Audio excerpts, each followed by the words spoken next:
आओ तुम्हें एक हंसते खेलते इंसान को रोता हुआ दिखाऊं। आओ तुम्हें मिलाऊं उस इंसान से जिसने अपनी खुशियों की कुर्बानी महज इसलिए दी ताकि तुम खुश रह सको। आओ मैं तुम्हें बताऊं कि वो जिंदा लाश हमेशा कभी भी ऐसा ना था। उसे शोर से डर नहीं था लगता, उसको भी रौनकें पसंद हुआ करती थी।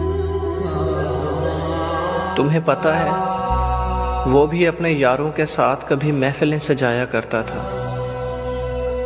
आओ तुम्हें बताऊं कि उसके अंदर सादगी कहाँ थी, वो भी शौक बनकर फिरा करता था। एक वक्त था उसे भी ज़माने के नए रिवाज नई रस्में दिल को तस्कीन पहुंचाया करती थी।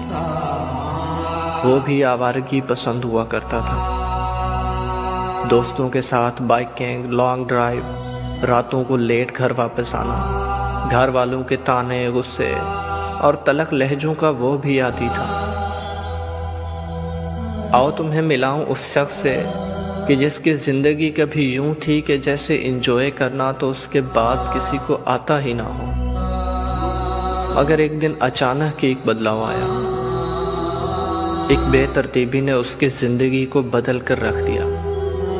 हादसा कह लो या फिर दूसरी राह कह लो, तुम आई, लेकिन तुम्हारा अचानक से मेरी ज़िंदगी में यूं आना कि जैसे ज़िंदगी को मकसद मिल गया हो, जैसे बेकार ज़िंदगी को 4 चांद लग गए हो। उसने शोर शराबे से जान छुड़ा ली, दोस्तों यारों को वक्त देना छोड़ दिया, खुद को सपुर्द तुम्हारे कर दिया। जैसे उसकी आंखों की पट्टी तुम बन गई हो। बहुत मुश्किल होता है आसानियां छोड़ना। हाँ, मैंने छोड़ दी थी।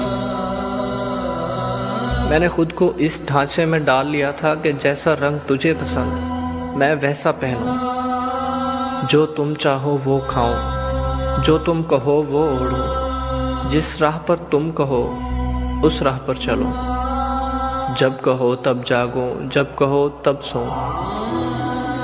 लेकिन मैंने तो यहाँ तक खुद को बदल लिया कि हंसना खेलना, दोस्तों से मिलना मिलाना और काम काज सब तुम्हारी मर्जी का।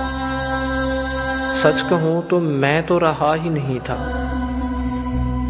मुझ में बस तुम बस चुकी थी। लेकिन मुझे मेरी कुर्बानियों का अजर नहीं चाहिए और ना ही तुम कभी दे सकोगी। इतना कीजिए कि किसी और को तन्हाइयों में मत धकेलना। कैद में फड़फड़ाने वाले पंछी आज़ादी के लिए कम तड़पते हैं।